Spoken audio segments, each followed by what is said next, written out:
Now, the power space has obviously been in focus since a while, and we'll try and touch upon a slightly unique power player within the Indian power landscape. But we're talking about Rishabh Instruments. Let me give you a bit of context on this company. The stock has done very well for itself. You look at the last 6 months' performance, stock is up 81%, seen very strong returns. So what's playing out at this point of time? In terms of the background, Rishabh Instruments was incorporated in 1982. Currently has a market cap of around 2,500. It operates in the electrical instruments and industrial automation space. We'll try and give you a better perspective.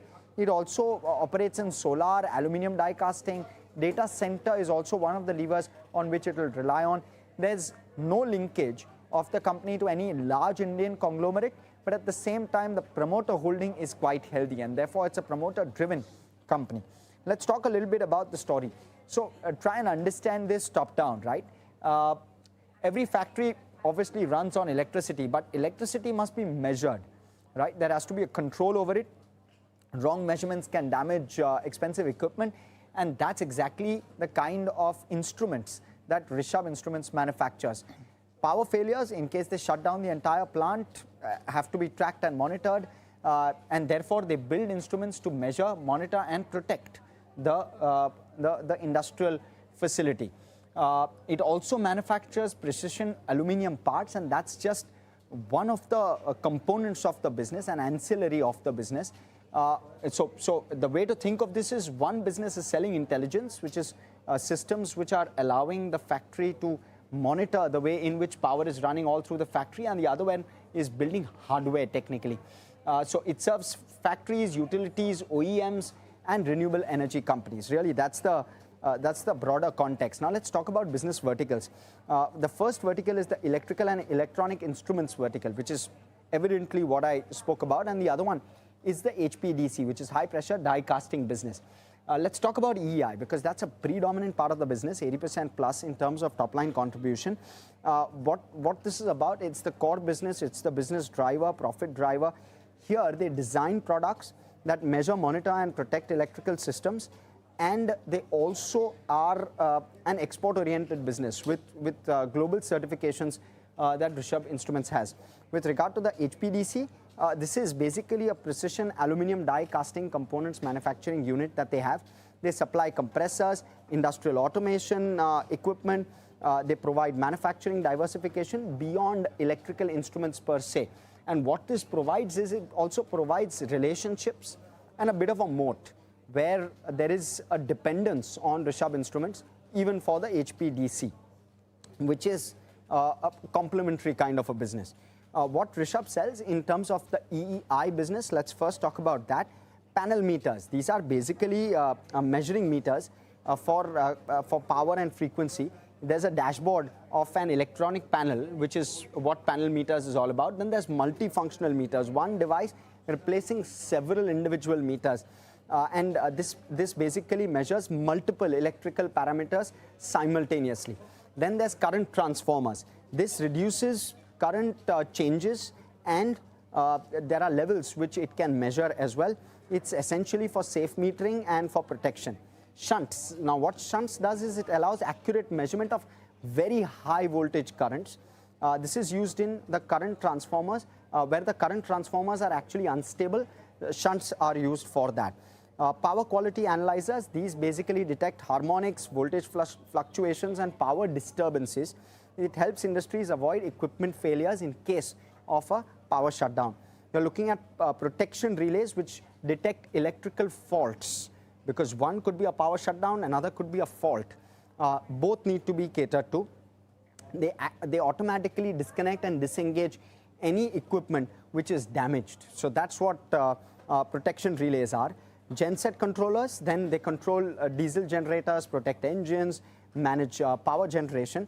Synchronizing units, basically multiple generators are synchronized more safely, and for that this particular product is used.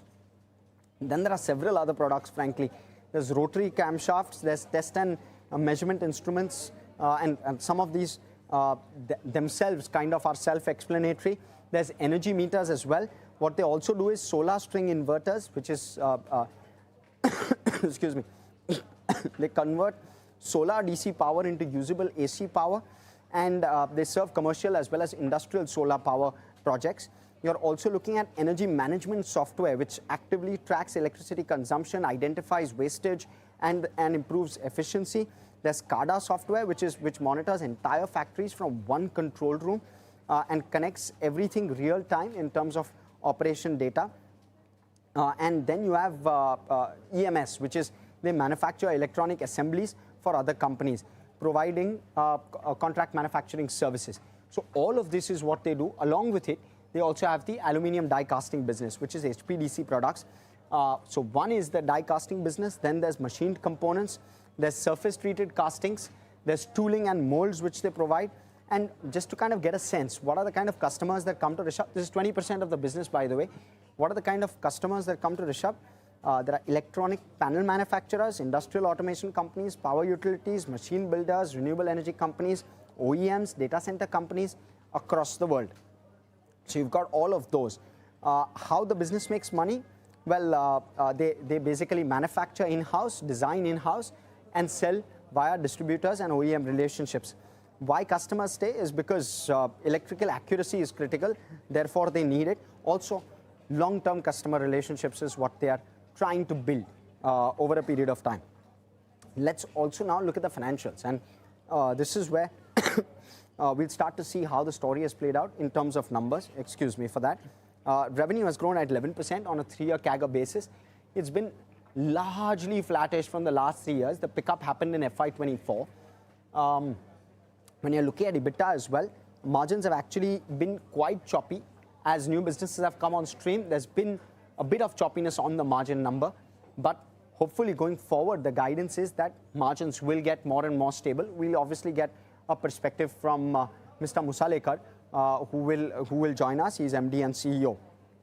In terms of net profit, there's been a growth of 18%. Again, the base for FY26 has been readjusted now, given that there was a slightly low base at which they were operating. FY25 was a tough year. The recovery has come through in FY26. Looking at the balance sheet, excuse me again, looking at the balance sheet, first the margin trajectory, if you see it. Can we go back to the margin trajectory, please? So you'll see that there's been some choppiness, 7% margin in FY25, which has now rebounded to 16.5%. Just to give you perspective, the EEI business, which is the electronics business, does a margin of around 20 to 25%, so very healthy. But the aluminium die casting business does a zero margin at this point of time. FY27 is going to be a break-even year from margin perspective. So as that uptick happens, you'll likely see this that uptick reflect in the margin number going forward. That's just something for context. Look at the balance sheet now. 745 crore is where the book value of the company is. So it trades at about 3.5 times book at this point of time. The borrowing number is low. It's at 75 crore, so no concerns there. Balance sheet looks clean in terms of growth. 202 crore of cash balances, by the way. They acquire companies, sometimes in Europe, to build a presence, to build a foothold. Excuse me. Let's look at cash flow now. And the cash flow from operations has been healthy. Last 3 years, you'll see 100% plus. Of course, FY26, you've seen a bit of a dip, but no concerns per se. So you're seeing a decent conversion of cash flow into EBIT, from EBITDA into cash flow. ROC numbers, they were healthy. FY25 was a tough year where it sank a little bit, but it's come back to the 14% number. Can it go above 14? That's really the question. There's a new facility coming up in Nashik. There's a larger European presence playing out. Maybe all of those factors start to play out on the ROCE numbers as well. So we'll try and analyze or try and get a sense as to what this holds in terms of a number going forward. But 15% is something which is comfortable from an Indian market standpoint in terms of ROCE. Look at shareholding pattern, 69% owned by the promoters, no concerns whatsoever there. There's 1% FII ownership, 11% DI ownership, and public holds the balance. A thumbs up, just given the fact that there's large skin in the game for promoters. Now let's talk about valuations, and this is where it gets a little bit interesting. What we've done is we've mapped out the next 2 to 3 years of growth ourselves based on the commentary given. So a 20% growth has been penciled in on the electronics business, and probably slow to no growth has been penciled in on the HPDC business. So what we've therefore done is we've mapped out a 16% growth number for FY27, FY28, and FY29 on a conservative basis. That's what we've tried to do. Margins which are already at 16, we've left it at 16 for FY27, which is likely to inch upwards, by the way, as the HPDC business becomes margin neutral. FY28, we've improved it by 1%. FY29, we've improved it by another percent. We factored in around 20 crore net of other income, interest and depreciation. So 20 crore expense recognized. Thereafter, post taxes, the PAT will come on your screen in just a minute, and thereafter we'll give you the PE and the comparable ratios. So PAT stands at 85 crore in FY27 versus the much smaller base of 82 crore in the last year, or rather much larger base of 82 crore in the last year, 109 in FY28. So that's where you start to see the kicker, and 137 in FY29 as the margins begin to improve. So really the kicker here is growth may be at 16%, that's okay, but margins could well be the kicker going forward. So we'll try and understand how that plays out. The market cap on your screen, around 2,500 crore, and therefore what you're seeing in terms of price to earnings is around 29 times, and between 23 and 29, between FY27 and 28 broadly. So if margins come in at a slightly better trajectory, FY28, then it'll drop to 23 times, or rather FY27, then it'll drop to 23 times in FY27 itself. It's really the margin number which will be the real kicker. And it'll drop to below 20 times by FY29. We'll try and get a perspective as to when this happens. And let me bring on board Mr. Dinesh Musalekar, who's the Managing Director and Group CEO at Rishabh Instruments, joining us. Great having you here, Dinesh. Let me first start off by... Thanks for having me here. Good afternoon. Good afternoon. Great having you here, sir. So let me start off with the order win that that one of your subsidiaries has won from Germany. Talk to us about the significance of it. Is it an existing client, new client? Does this add confidence from a European growth perspective for you? Yeah. First of all, thanks for giving that elaborate perspective of our story. And I mean, you've done a lot of analysis on our company. Thanks for that.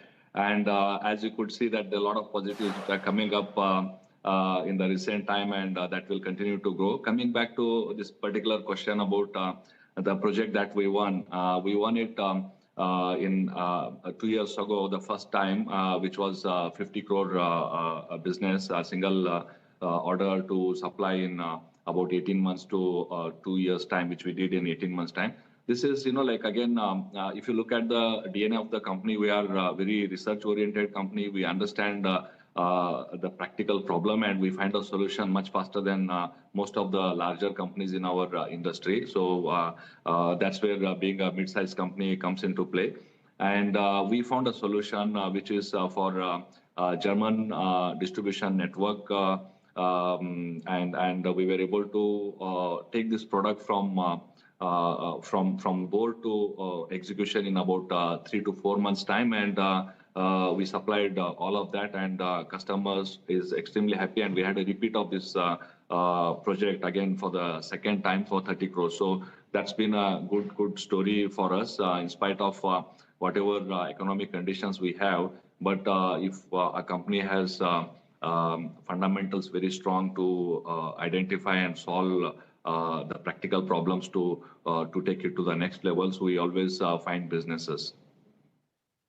What places you in a unique spot? Is competition strong in a space like this, especially globally?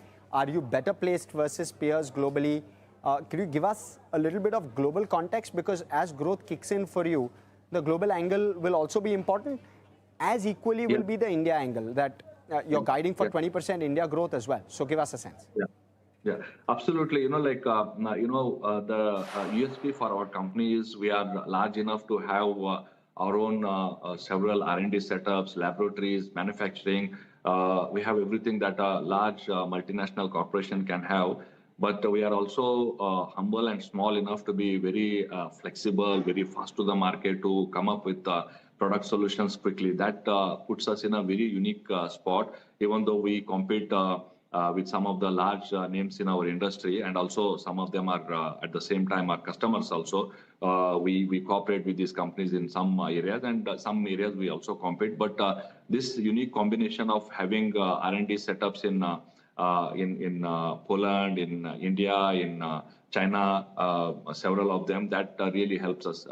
For example, if you take this case, the R&D team which is in Poland is closer to Germany, and we are able to understand the customer needs much faster, much better, and help to solve that problem, and again improvise the second time when we supplied this next batch of 30 crores, which is the next version of that. So it's always a continuous improvement which happens in the product, and understanding the needs of the industry puts us a bit ahead of our competition. And generally, if you talk about the growth drivers for us, come from two basic areas.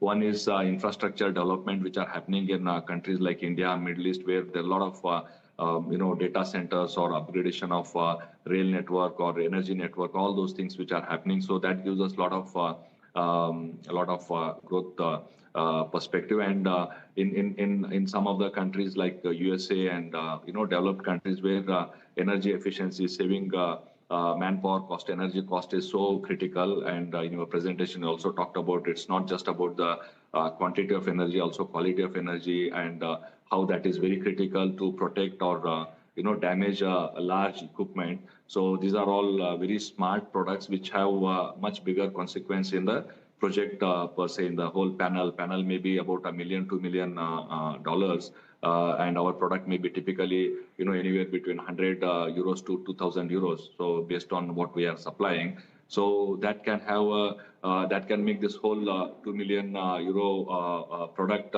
either work efficiently, very reliably, or not work at all. So that's where we play a very interesting role. And as you presented in your presentation, we have a wide range of products which complement each other, and we as much as we have backward integration in our manufacturing and design, etc., we also have kind of a forward integration when it comes to giving solutions. It's not just the product; we bundle them with SCADA software, and we can understand customer needs, modify the product to add more value, so that it is a solution than just selling a product. Which end of the day, what matters to end users is how good economic sense our products and solutions make. So that we have at the center of whatever we do. Correct. Give us a sense, Dinesh. What is the current? What's the current order book size looking like, and how quickly do you execute that in terms of timeline? Yeah, so this electronics business, which you very rightly pointed out, that we have got this electrical and electronics instrumentation business, where cycle time and lead times are very critical. So what we have is we generally have a forecast. So we do a lot of market research, and we know how the industries are shaping up, including energy industry or data centers and buildings and infrastructure, all of that. So we get a sense of the forecast of project pipeline, and based on our historical data, we know what is the success rate or conversion rate of our project pipeline. That becomes a funnel for our planning and execution. So from those project pipeline, the next stage what we have is the order book. So order book typically is about 10 to 20% of our project pipeline, and that converts into about 1 to 3 months of orders. So normally 1 to 3 months of orders we have in advance in electrical side of the business, and our whole material planning, everything happens based on that, and it keeps on rolling. So the growth perspective which we give is more based on our project pipeline than order book. So of course there are exceptions where you have this first order which we spoke about. So it's one order which is going to be executed over a period of 18 months, and second one over a period of 12 months to 18 months again. So we have got some orders where we have because our route to market is also both through distributor channel as well as OEMs. When it is to OEM, it's about 50-50%. OEMs sometimes give a longer forecast and longer order book. But whereas the distribution is more like coming and going. So most of our products, our lead times are like 1 to 2 weeks. So that's what the industry wants, particularly going through the distribution network. So we do a lot of prognosis of what we have and project this one, and we have to keep this going on. So the real Point value taken. add comes in. Yeah. Yeah, Dinesh, just want to start running the numbers now. You're at roughly 800 crore of top line. 70%, if I believe right, is from the electronic segment. The balance is from HPDC. How Yes. quickly do both of them grow? Just give us a perspective, FY27, FY28.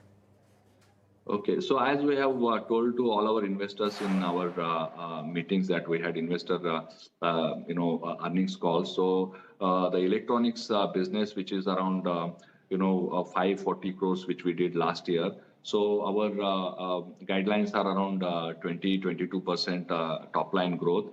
But what we have also focused a lot in the recent years is on the bottom line. So we are doing a lot of automation when it comes to production and cost optimization by reducing the cycle times, raw material, alternate materials, a lot of things we are doing. So our margins have improved there. So that growth is going to be, you can say 20% CAGR for next 2 to 3 years. This is very clearly we see on the base of 540 crores, which we had last year. And on the die casting side, 2 years, there are two snapshots. One is if you look at 2 years prior to what we are talking now, so prior to 2023, we were generally running about 20%, 25% CAGR on that business, and profits were also there. Then we had this big crisis of EV car industry in Europe. So we had 50% of our automotive business, and many of them were connected with EV cars. So we decided to, we tried to engage with our customers for price increases because the costs went up substantially, which we did not succeed in, and we had a time frame of one year to 18 months to phase them out. So our focus is on getting that to a zero profit business, which we did last financial year. Before that, we had about minus 7.5% of loss on that top line. So that business, which was around 238 crores, we are trying to moderate it around 200 to 220 crores with not adding any losses to that. So that's work in progress. So it is going to take 1 more year. At the same time, what we are doing is we reduced about 40% of our non-profitable business, and we're refilling it. So there's a lot of work which our team in Lumel Alucast has done over the last 18 months. The only thing is the gestation period for getting some new customer on board is longer. So we are really at a good stage of negotiation with all of them, and they'll come in place. So we need about 4 to 6 quarters to get that back. So this financial year, we are not full of growth. We, in fact, want to be focusing on the bottom line, not to bleed the electronic profits. And from there, we should be growing a modest, 10 to 15% from there with a double-digit EBITDA. So about 10, anywhere between 10 to 15 is what we are looking at as a EBITDA percentage for that. But electronics business, our EBITDA has been around in excess of 22 to 24%, around that range, and that is sustainable. So that's where the growth and profits are coming for the business, and that we are expanding by product penetration and market expansion. A lot of activities are happening there. So that's a significant driver for the group. Correct. Yeah, the solar inverter space also. Enough on the top line, sir. I want to talk a little bit on the margins and on the capex. Your Nashik facility comes up in Q4 FY27. Your current capacity utilization is 62%. Any reason why you're putting out capacity despite capacity utilization not inching upwards? Could you give us some perspective or some color on that? Yeah. So see, our business is a bit different from any process industry where you have got a capacity, use it 100%, and then you put another plant, and like for example cement plant or any rolling mill or those kind of things. But whereas our business has got a lot of activities. So you have SMT lines, you have got THT, and then you have got calibration, then you have mold making. So many different things are there. So one of the things which we need is a space. So space is something which you can't create every year. So you create a space for keeping next 4 or 5 years in mind. So what we are doing is we are building these two multi-storied buildings, 6 and 7 storied buildings in Nashik at 2 locations which we already have. So those are not going to be 100% used immediately. And there we keep on adding more, SMT lines and production lines, and there will be incremental investments to increase the capacity. So some of the spaces we had already reached 70-80%. That 65% 62% which you said is a average altogether. But some operations like we make plastic housings for all these instruments, so that we had run out of space, for example. So SMT line space we had run out of it. So a lot of those things, it's like not like a line balancing, but some activities were almost close to 100, somewhere lesser. So this capex is generally a long-term, mid-term to long-term capex, so which will enable us to make our turnover more than double. So about 2 to 2.5%, 2 to 2.5 times capacity we can increase with that over a period of 3 to 4 years time. Understood. So sorry, very limited time. Please. Just to complete that, in terms of time period, the buildings are all ready. We are moving in now slowly, and some part of it is operational. So in another quarter's time, it will all be 100% operational. Got it. Okay. So I have maybe 30 seconds. HPDC, how confident are you worst is behind us? Yeah, it is. Worst is almost behind us, and we have a lot of traction to get new businesses. And once we start kicking in those, I think we are good to slowly build that back to profits. And electronics is all doing good. So I don't see any reason why we should be worried about it. All right. Thank you so much, sir, for coming in, speaking to us. Dinesh, it was a good conversation. I mean, viewers, if you just kind of break up the entire conversation, you'll get a sense of thank you so much, sir, what the outlook for FY27 is, what the outlook for FY28 is. You'll have to break that up and get a sense as to how margins will likely evolve. But broadly, it's an upward trajectory from here in terms of margins. That's really the sense that we're getting based on the commentary, and that's going to be the key number to look out for. But completely timed out on this edition of All About Your Company. Thanks so much for tuning in.